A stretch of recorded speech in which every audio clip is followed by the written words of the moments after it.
Coming up on today's episode of AMA Drone Report. Comcast and Aerial Sports League hosts biggest drone race in California history. Drones continue to provide incredible coverage of volcano hazards. And A&N's plans for Oshkosh are amazing.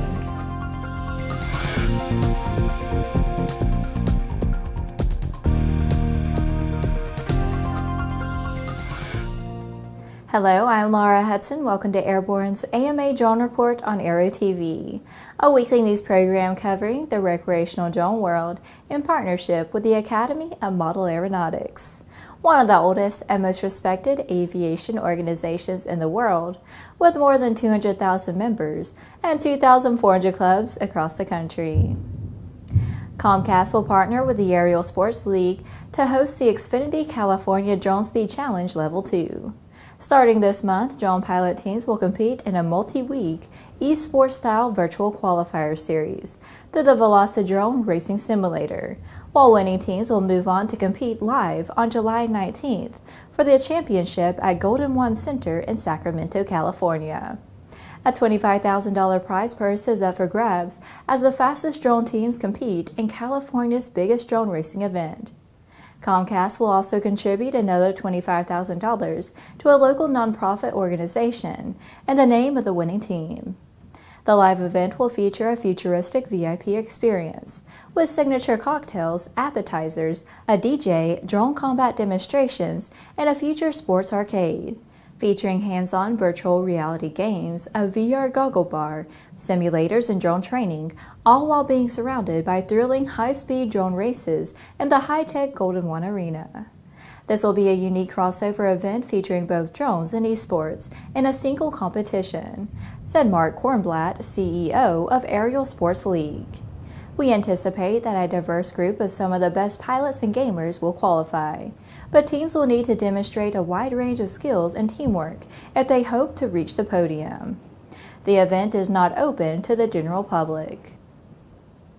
In the next Drone Minute, let's take a brief look at a few of the shorter stories that are making the rounds of the small UAS and hobby drone communities.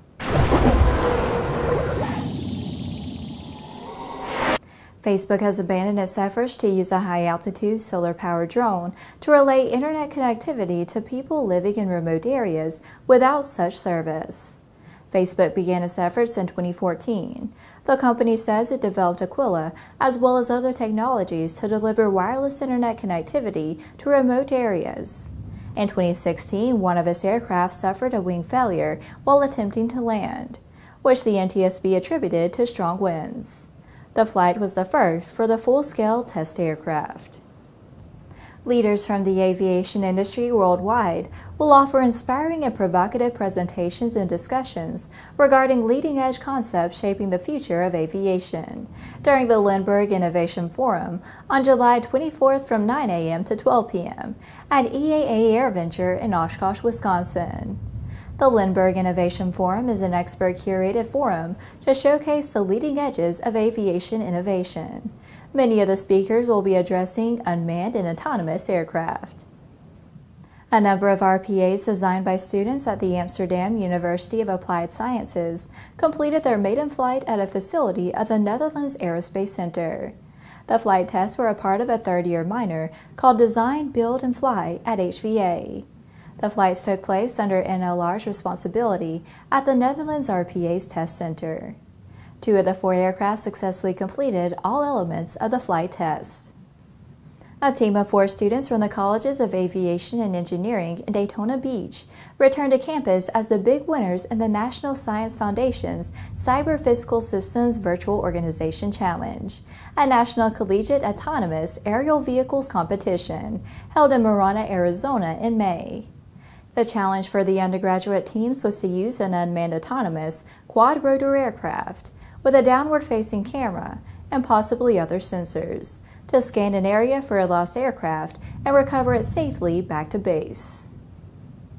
That was our Drone Minute. Now back to the rest of the news. If there is a more dramatic demonstration of the many potential benefits posed by unmanned aircraft, the surveillance of volcano activity in Hawaii would have to be near the top of any list.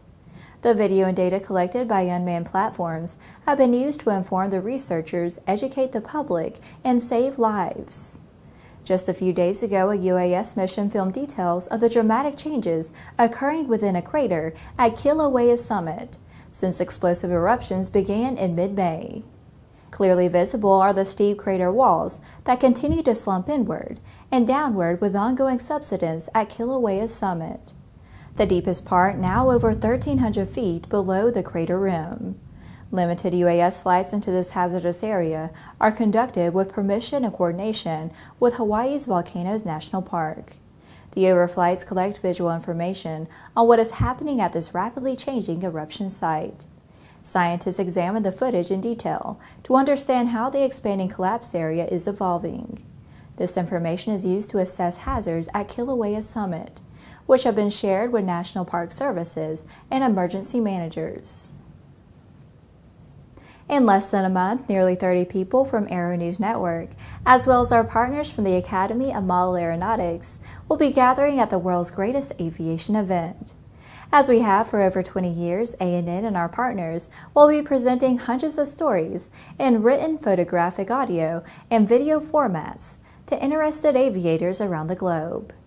Over the past few years, more and more news is being made by the Unmanned Aviation segment, both personal as well as professional, and Oshkosh has embraced the revolution aggressively. Daily news updates from the grounds of Whitman Field, Oshkosh, Wisconsin, the home of EAA AirVenture 2018, every day during the event. We will also be posting stories to aero-news.net and supplementing that with aero-tv features, podcast, and an intense amount of social media activity. As we approach the July 23rd start of AirVenture 2018, we'll be sure to fill you in on all the ways you can enjoy our coverage. And by the way, we have some amazing news to share with you about our work with the drone world. But take our word for it, this is the best work we do all year. We're intensely proud of what we do there, and you don't want to miss it. More news to follow. Well, that's our program for this week. Airborne's AMA Drone Report is presented weekly in cooperation with the Academy of Model Aeronautics. And in addition to this program, our Airborne Unlimited episodes covering the entire aviation and aerospace world are streamed Monday, Wednesday, and Friday, with additional breaking news bulletins for important stories that fall outside of our normal deadlines. If you're watching us on YouTube, please subscribe and do check us out on Facebook and Twitter. Get comprehensive, real-time, 24/7 coverage of the latest aviation and aerospace stories anytime at aero-news.net. And more information on the exciting hobby drone world at modelaircraft.org. We'll see you next week.